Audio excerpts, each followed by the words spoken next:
Hi guys, it's Kelly here, and I am creating a card for MarkerPop, and this is using the Best Buds set by Paper Smooches, which I just adore. I love outline flower image, and MarkerPop is being very generous, and they are allowing me to give one away along with the welcome die from Paper Smooches. So I loved the banner image that was in the stamp set, but I really wanted it to be my focal point. So I decided that I was going to build up around it using some masking and then do some watercoloring. So I am going to stamp it in Versamark and then heat emboss it in white. I just like white on white embossing with watercolor. I think it's super pretty.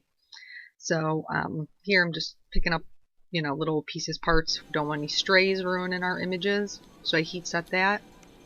And then I just used a traditional mask. Well, traditional for me anyway. It's copy paper and Tembo Mono multi-glue. So I just am going to lay that down. The leaves because they were so teeny tiny. I had to finish, like, mess with them and fuss with them for a little bit to get them to lay right. So then I used the second largest flower in there. It's a flower with leaf spray, and I put that on each corner. And the game plan for my design was symmetrical stamping, like mirror stamping. That style of stamping is very appealing, and it's very easy to pull off. It's a great way to make your card look balanced without any real effort.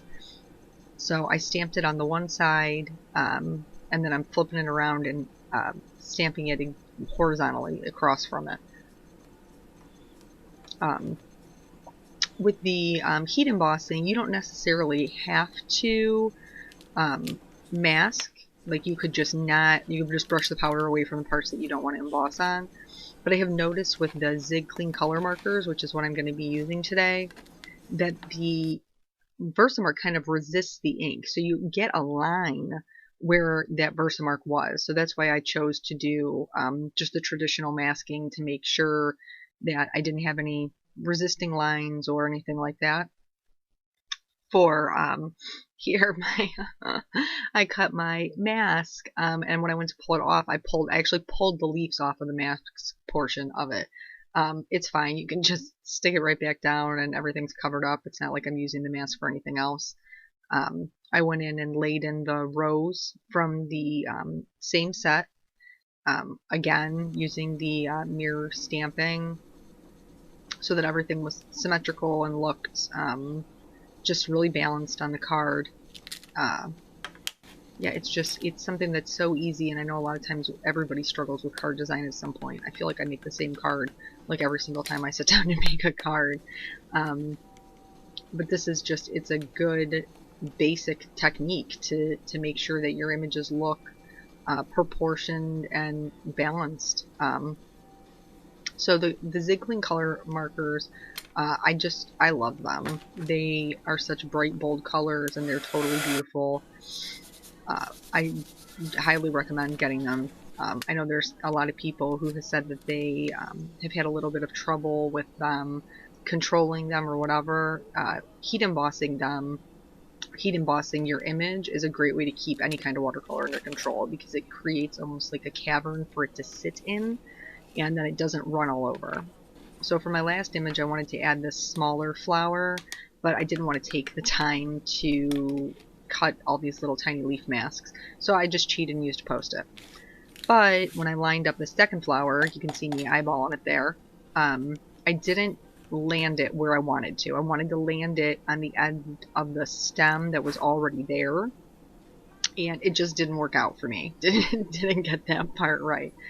So thank God for the maker of the Versamark pen, because you can go in and just draw in the portion that you still need, the part that you missed, and put your embossing powder over it. Then you might have to just like clean up some edges, because the bullet nib, depending upon how old yours is, and mine's pretty old, can get a little frayed.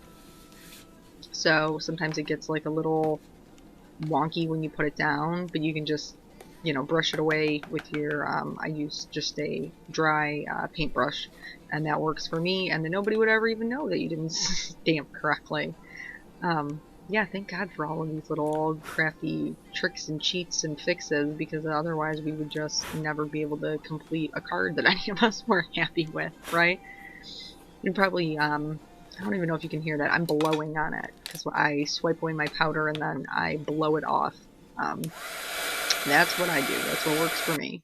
So I'm going to heat set that finally, and then I'm looking at the colors that I'm going to play with.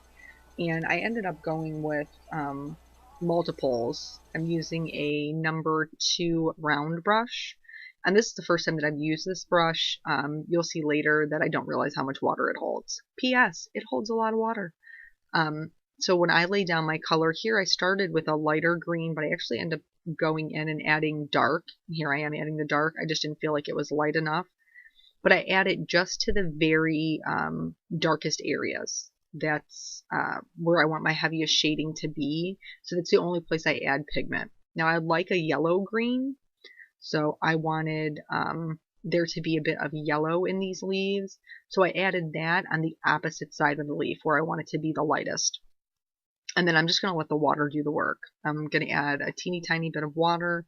Most of the time when I'm watercoloring, and this is just my preference, there's no right or wrong way to do it. You do it however you want to do it for the effect that you're looking for.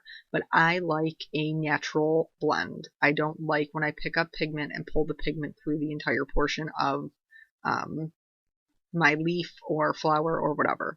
So I usually start with the lightest area and then pull it out to the pigment, so that the pigment blooms into clean, clear water versus taking the pigment and dragging it out. And you'll see me here do it here with this flower center. I'm going to add my just my little bits of shading. I'm using yellow and mustard. The mustard was the darkest areas. But I'm going to start in the center and then pull out. And you can see how that water blooms into the clean, clear water. And it gives a really cool watercolor edge. Here with this flower, these flowers, how about, there's 2 of them, right? I just started with the yellow on the outside edge, and then I wanted to go in with some pink. I love that color right there that I'm putting on is called pink. I feel like it should be called like Hot Mama Pink or something, because I just don't feel like pink is sufficient. But I'm not the namer. Is that called a namer? Whatever. I call them a namer. That's what they're called now. The namer.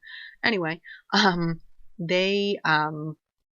I did that flower, I added a little bit too much water, and I fussed around with it. If you fuss around with watercolors, you're going to like mix them on your page versus letting the water mix them and getting a different result. So you can see on the bottom left, it's more orange. On the top right, it's a more clear delineation between the pink and the yellow. When it dries, I much prefer the one to the top right that has the more clear delineation between the pink and the yellow. With the rose, I use the two different shades of pink, and from here on out, I'm pretty much only going to be showing you one flower because I'm doing the same exact thing on the other one. And you can see how I added too much water. I didn't realize how much water was on my brush, and it has pooled up on top of my heat embossing. So I'm going to go in and suck that up. But the problem is when you suck up any kind of water off your project, you're also sucking up pigment. So now I've just completely washed out the center of my rose. Don't worry, we can fix it. I'm telling you, there isn't a thing on your card that you messed up that we can't fix. So I'm going to go in, do the rest of my petals, and then I'm going to scribble the marker on the side. I'm working on a Ranger craft mat. So I'm just going to scribble that down, and then I'm going to pick it up and drop it back in. Then you would never even know that I sucked up all that pigment because I got a little overzealous with the amount of water I was using. For the second rose, I realized that the light pink color that I put down wasn't really contributing a whole lot, so I didn't even bother to use it. Like, you just use and make adjustments as you go, as you see fit. With this flower, I wanted it to be a softer color, but then I quickly realized after adding the water that it just didn't go with the rest of the card. It just looked like the weird black sheep of the card. So I did end up going in and making it darker. I started in the center of this flower and moved my way into the darkest shadows because I knew as soon as I touched that dark violet, it was just going to bloom out into my whole flower. And I wanted to keep some variation. So after I do this, this is where I realized, like, hey, this is not matching. This is not going. I don't like it. So I go back in and I use the same technique of scribbling off the marker on the side with both the dark violet and then the pink, or the hot mama pink as I like to call it, because I wanted them to be brighter and bolder flowers. I just felt like they weren't competing on the same level as everything else that was on the card already. So making them a bit bolder made me a little more happy. Plus, I like bright colors. So don't be afraid, like whatever your game plan was when you first started. Like if you're not liking something, switch it up. There's always a way to change it.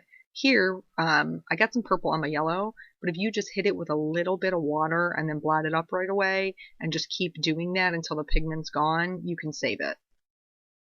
This last little flower I did with the light violet and dark violet, and I was pretty much up with those. They were really small areas. For the shading on the banner, I used a light gray and a gray brown. Don't be scared of the name, because these Zig markers, like I just told you, that pink is just called pink. Yeah, right. But this is the one I'm putting down right now is the gray brown, and it's not gray brown at all. Okay, it looks like charcoal, but that's just what they named it. Now to add my water here, I wanted to make sure I added lots of clean, clear water in the center where I wanted it to be white. It's going to be my white highlight before I hit any of the pigment, so that it would, again, just bloom into that clean, clear water and do its thing naturally. I also wanted to add a little bit of an edge, and this is how I keep my water from just going crazy and offering a bit of control. I lay down like a barrier of clean, clear water all around, and it marks the farthest place I want it to go. If you don't do that, it'll just go wherever it's wet. So that's how I found a way to have a little bit of control over where my focal point stays. And then to get the blue edge, I just bring in the water that's already on there to touch it to the pigment. And then it kind of just blooms out from there. I was really pretty happy with the way that the watercolors turned out. They have these cute little sentiments in this set. And I decided to use to celebrate because I thought that this would be a really pretty birthday card. I'm trying to be better about sending birthday cards to my friends. Sometimes they make it into the envelope, but then they never get the stamp on it. With the sentiment, I stamped it, but I didn't stamp it well. That was my fault, so I just went back in and fixed it. And here I'm using some Craft Fun foam to pull it up. I don't mind that it's blue underneath. I think it's kind of pretty to have like a little peak of it sticking out. And so yeah, that's pretty much going to be the card. I hope that you'll step over to the MarkerPop blog for the giveaway, and I hope you guys have a good day.